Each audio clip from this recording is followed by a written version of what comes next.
అనకాపల్లి జిల్లా కోపగుండుపాలెంలో మైనర్ బాలిక హత్య ఘటన దురదృష్టకరమని ఏపీ హోంమంత్రి వంగలపూడి అనిత అన్నారు. హత్య చేసి తప్పించుకున్న నిందితుడి కోసం ప్రత్యేక పోలీసు బృందాలు రంగంలోకి దిగాయని స్పష్టం చేశారు.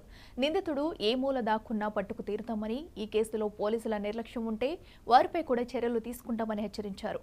అలాగే సీఎం చంద్రబాబుతో మాట్లాడి కుటుంబానికి న్యాయం చేస్తామని చెప్పారు. చీరాల ఘటనలో నిందితుడిని 36 గంటల్లో పట్టుకున్నామని హోంమంత్రి అనిత తెలిపారు. ఒక అమ్మాయిని మైనర్ బాలికని 9వ తరగతి చదువుతున్న ఒక మైనర్ బాలికని అతి కిరాతకంగా హత్య చేయడం అనేది మనందరం కూడా చూస్తున్నాము. అక్కడ ఆల్రెడీ టీమ్స్ కూడా దాని మీద వేస్తున్నాము.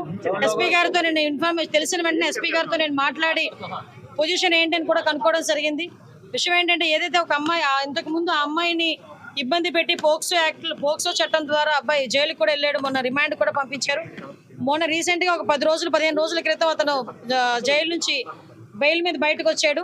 వచ్చిన తర్వాత అమ్మాయిని హత్య చేయడం జరిగింది. దానికి సంబంధించి ఇంచుమించుగా 18 పేజీల వాంగ్మూలం కూడా వాంగ్మూలం ఒక లెటర్ కూడా పెట్టున్నాడు అక్కడ.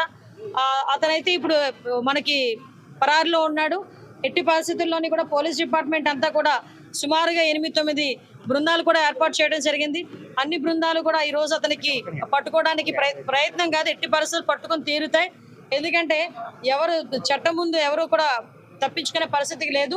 డెఫినెట్ గా ఎవడైతే హత్య చేశాడో అతన్ని ఇమీడియట్ గా మేము పట్టుకునే ప్రయత్నం కాదు, పట్టుకొని తీరుతాం. డిపార్ట్మెంట్ వాళ్ళకి కూడా చాలా క్లియర్ ఇన్స్ట్రక్షన్స్ వెళ్ళి చంద్రబాబు నాయుడు గారు, లోకేష్ బాబు గారు, పవన్ కళ్యాణ్ గారు కూడా దీని మీద ఆరా తీయడం జరిగింది, నాతో మాట్లాడడం జరిగింది. డెఫినెట్ గా ఎట్టి పరిస్థితుల్లోని నిందితుడు ఎవరైతే ఉన్నాడో అతి తొందరగా వీలైతే ఈ రోజు రేపట్లోనే నిందితుడిని పట్టుకొని అరెస్ట్ చేసే పరిస్థితి కనిపిస్తుంది. లేదమ్మా, కంపల్సరీగా నిజంగా అదే కనుక జరిగితే, నిజంగా అమ్మాయి దగ్గర నుంచి కంప్లైంట్ వెళ్ళి ఆ పోలీసులు కనుక పట్టించుకోలేదన్న సంగతి తెలిస్తే డెఫినెట్ గా ఏ పోలీస్ అయితే ఆ పోలీసు మీద చర్యలు తీసుకుంటాం. అందులో ఎక్కడెక్కడా కూడా బ్యాక్ స్టెప్ వేసే పరిస్థితి లేదు. కానీ మాకు వచ్చిన ఇన్ఫర్మేషన్ ఏంటంటే అటువంటి పరిస్థితి ఏమీ లేదు. చాలా ఆఫ్ సడన్ వచ్చి అతను హత్య చేసి వెళ్ళాడు అన్నది మాకు వచ్చిన ఇన్ఫర్మేషన్. నిజంగానే వాళ్ళ బ్రదర్ కూడా చాలా ఇనిషియేషన్ తీసుకున్నాడు. ఇంతకు ముందు కూడా తను బెంగళూరులో పనిచేసేవాడు. ఇనిషియేషన్ తీసుకుని ఈ అబ్బాయిది ఇంచుమించి 26 సంవత్సరాలు, ఆ అమ్మాయిది చూస్తే 13 సంవత్సరాల వయసు. అవతల నిందితుడు ఎవరైతే ఉన్నాడో ఆ అబ్బాయిది కూడా 26-27 సంవత్సరాల వయసు. సో ఈ సిచ్యువేషన్స్ లోనే వాళ్ళ అన్నయ్యకి చాలా సేఫ్ గార్డ్ చేశాడు. కానీ దురదృష్టంతో అమ్మాయిని కాపాడుకోలేకపోయారు.